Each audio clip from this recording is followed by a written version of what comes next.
The warmth that had seemed dormant for so long was slowly awakening, a growing tingling sensation spreading across his skin. Charles didn't move. He didn't advance. He simply watched Benjamin, allowing him to take the initiative. And he did. It was a small movement, yet laden with intent. His hand rested on Charles's, his fingers sliding gently until they interlocked, as if that touch had been long expected. A shiver ran down his spine as he felt the warmth of Charles's skin against his own. Charles brought his other hand up to Benjamin's face, his fingers grazing his jawline with a delicacy that made Benjamin hold his breath. He closed his eyes for a moment, absorbing that touch, allowing himself to feel without hesitation. The kiss came as something inevitable, as the answer to all the questions Benjamin didn't even know he had. It was slow, careful, yet full of promises. Their lips explored each other's with the restrained hunger of those who had waited too long. With every touch, every exchanged glance, the desire grew, pulsating between them. That night, time lost all meaning. There was no rush, no hesitation, just two bodies and two souls recognizing each other, discovering one another. Their connection overpowered any lingering doubts. When they gave themselves to each other, it was more than physical. It was a release, an inevitable encounter of everything that was always meant to be. I'll tell you how it all happened. Benjamin watched George from across the room, sitting on the same old sofa, the phone pressed to his ear, his voice laden with impatience. He gesticulated emphatically, his brow furrowed, his shoulders tense, probably discussing work just like he did almost every night. Benjamin knew that tone of voice, that constant restlessness. He used to want to soothe him, to run his fingers through his hair, to wrap him in an embrace and whisper that everything would be fine. Now he just observed from a distance, feeling an unfamiliar emptiness with no impulse to intervene. The disconnect between them had been growing for some time, silent, yet irreversible. There wasn't one defining moment that changed everything. Rather, it had crept in gradually, like a wall being built brick by brick. George was still the same, his habits and words unchanged, and yet he felt so distant. His touch no longer warmed Benjamin. Their kisses had become empty gestures, and sharing a bed no longer meant closeness, only the uncomfortable certainty that something vital had been lost. "You barely look at me anymore, Benjamin." George broke the silence one night, his voice tinged with frustration. "What's happening to you? We used to be different." Benjamin averted his gaze, sighing. How could he explain something he didn't even understand himself? The desire had faded, and he didn't know how or when. "Maybe it's something hormonal," George suggested hesitantly. "You should see a doctor. It could be low testosterone or something like that." Benjamin knew it wasn't that, but the guilt weighed on him, and accepting the idea seemed easier than admitting the truth. If the tests revealed something was wrong, at least he would have an excuse. Dr. Charles's office was warm and inviting, with soft lighting and furniture arranged in a harmonious way, creating a welcoming atmosphere. The subtle aroma of coffee blended with the clean scent of neatly stacked papers on the desk.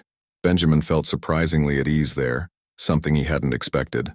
Charles was a man with strong features, an attentive gaze, and a calm voice filled with patience. He inspired trust effortlessly, as if it was simply part of him. The first consultations were objective and direct. Charles analyzed test results, asked technical questions, and took notes with precision. But as the results continued to show no physical irregularities, the conversations began to take a more personal turn. "Have you been sleeping well?" Charles asked, flipping through the papers calmly. Stress can have a huge impact on desire and energy levels. Benjamin took a deep breath before responding. "I sleep, but I don't rest. I feel a constant weight on me. I think I'm just not happy." His voice sounded more honest than he had expected. Charles slowly closed the folder and leaned back in his chair, crossing his arms. "Have you ever asked yourself why? What has changed to make you feel this way?" Benjamin hesitated. No one had ever asked him that so directly. The truth was that George had become a source of endless complaints and demands, suffocating him without realizing it. Their relationship had turned into a burden, and no matter how much he tried, Benjamin could no longer feel attracted to him. "I think I'm just tired." That's what he said, but Charles could tell there was more behind those words. The consultations continued, and without realizing it, Benjamin started to feel increasingly comfortable around the doctor. There was something in the way Charles listened to him, how he noticed his pauses and silences, how he looked at him directly, without rushing. The feeling of being heard, understood, was new, and addictive. He began to look forward to their meetings, a feeling that grew subtly, without making itself obvious. The tension between them developed slowly, in the smallest details, in the weight of the silences, in the lingering gazes, in the way Charles absent-mindedly twirled his pen between his fingers while listening. Then one day, at the end of a consultation, Charles subtly broke the distance between them. As he handed Benjamin a piece of paper, his fingers brushed against Benjamin's, a fleeting touch, but enough to make his stomach flip. A strange warmth spread through his chest, and for a brief moment the air felt heavier. Charles studied him for a moment before murmuring, "Have you ever considered that maybe your body is trying to tell you something?" Benjamin didn't answer immediately. He knew the answer, but he had been avoiding admitting it. Yet at that moment, standing in front of Charles, there was nowhere left to hide. He knew. If you're enjoying the story so far, make sure to subscribe to the channel so we can keep bringing more stories like this. Your subscription helps the channel grow and motivates us to bring even more stories that will captivate you. Let's continue the story.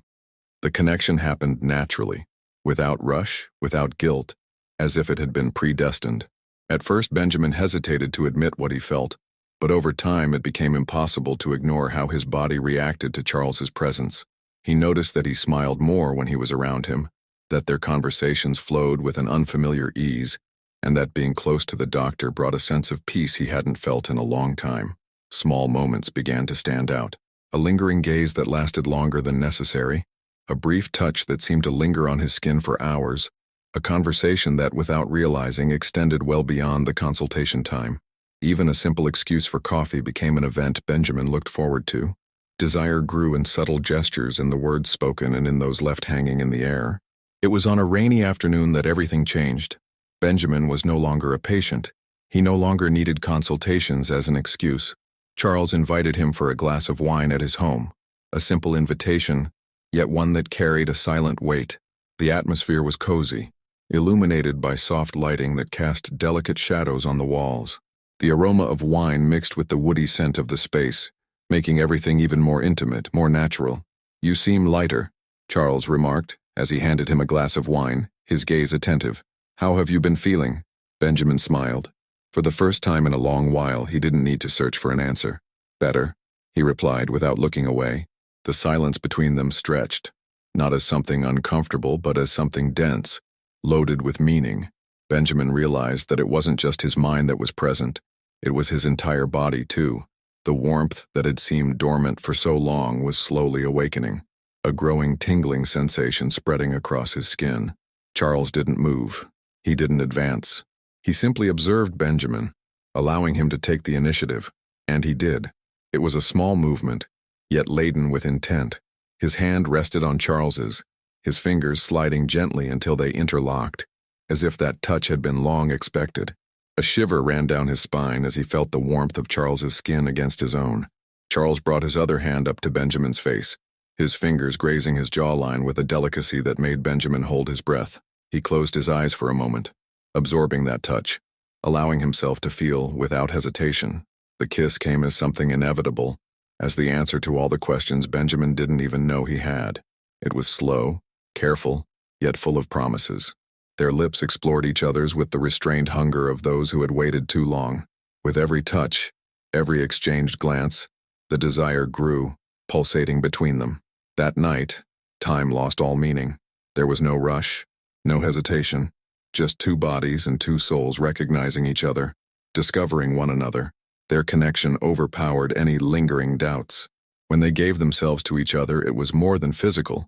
It was a release, an inevitable encounter of everything that was always meant to be. The next morning, Benjamin awoke feeling the warmth of Charles's body against his own, his skin hot beneath the messy sheets, the faint touch of his breath against the back of his neck.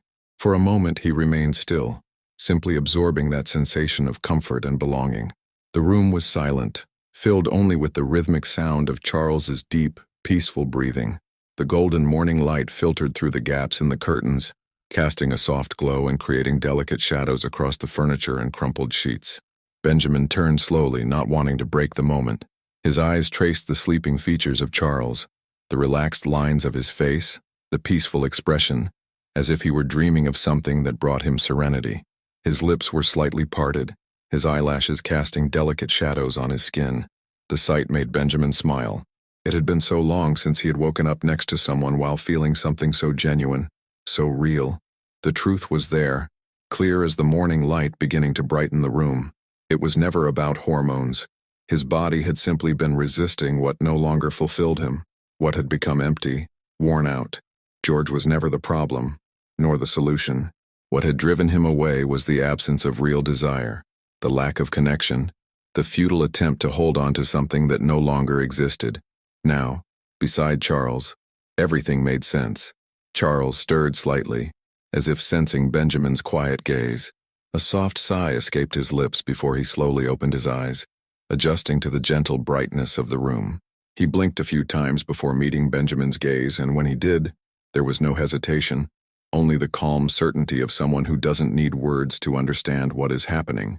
A slow, lazy smile spread across Charles's lips before he said anything. Without rushing, he simply lifted his hand, his fingers sliding smoothly until they intertwined with Benjamin's. Naturally, as if that gesture was the most certain thing in the world, Benjamin felt the warmth of Charles's skin against his, and gently squeezed his fingers in response.